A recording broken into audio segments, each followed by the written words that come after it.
Nu mawi saur Kangjeng Rasul al waladu tamratul qulub, anak teh buah hate ibu ramana. Hiji anak dinyeri kuno sejen pangheulana nyeri teh inung bapana leres ibu. Hiji anak dikuciwakeun kuno sejen anu pangheulana kuciwa teh inung bapana. Inung bapana beunghar anakna masuk jadi raja ibu leres. Tapi anak beunghar inung bapana sok jadi babu eta teh. Mama pang ngagorengkeun sangu.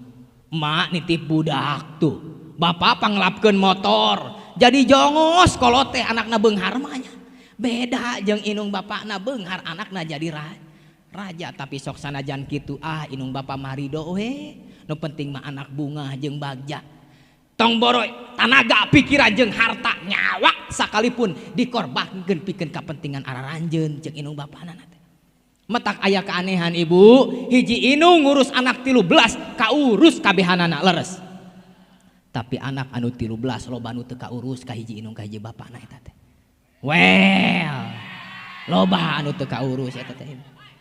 Inungna gering ditanyakeun ka nu panggedena tuduhkeun ka patengahan. Tanyakeun ka patengahan tuduhkeun ka pangleutikna da eueuh di sararea oge. Kasampak teh jekoh-jekoh batuk di kamarna dina dipan 1,5 meter deudeuh teuing. Nepi ka kitu tah kanyaah teh. Beda kanyaah inung, kanyaah anu jadi kolot kanu jadi anak. Hiji inung hiji bapak nuntun anakna mentas walungan, cai seret tuur anak taekeun kana cangkeng leres. Cai seret cangkeng anak taekeun kana tak-tak. Cai seret tak-tak anak taekeun kana sirah. Kunyaahnya anak anu jadi anak. Cai seret sirah kojor dua anak. Nyadu teh kelebu ibu palit.